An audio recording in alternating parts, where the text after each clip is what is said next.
کوئٹہ میں بے نظیر بھٹو شہید پل کے قریب گزرنے والا مرکزی روڈ گزشتہ کئی ماہ سے سول لائن پولیس کی جانب سے بند ہے، جس کے باعث شہریوں کو آمد و رفت میں شدید مشکلات کا سامنا کرنا پڑ رہا ہے۔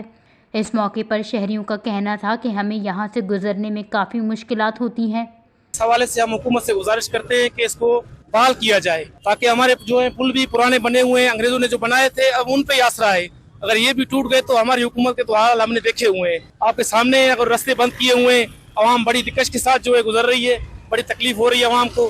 سر ہماری وزیر اعلیٰ سے یہی گزارش ہے کہ روڈوں کے کام جو ہے تھوڑا جلد کیے جائیں۔ اسی طرح دیکھو آپ یہی ٹوٹ پھوٹ پڑی ہوئی ہے، فنڈ آئے ہوئے ہیں، فنڈ تو رکھے ہوئے ہیں لیکن کام نہیں ہو رہے۔ حکومت کو چاہیے کہ جتنا جلدی ہو سکے یہ روڈ کھول دے، کیونکہ یہ عوامی مسئلہ ہے، اس سے عوام کو تکلیف بھی ہو رہی ہے، اور یہاں سے جاتے ہوئے پل سے مطلب ایک تو یہ دو رایا نہیں، ایک رویا پل ہے، اس سے بڑے مسائل پل کے اوپر پیدا ہو جاتے ہیں، جس سے پل کمزور ہے، جس سے ہو سکتا ہے کہ پل کو کوئی نقصان بھی پہنچ جائے۔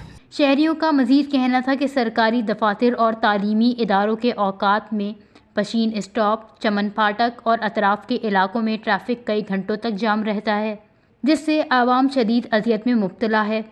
انہوں نے صوبائی حکومت سے مطالبہ کیا ہے کہ فوری نوٹس لے کر اس اہم سڑک کو ٹریفک کے لیے کھولا جائے تاکہ عوامی مشکلات میں کمی لائی جا سکے۔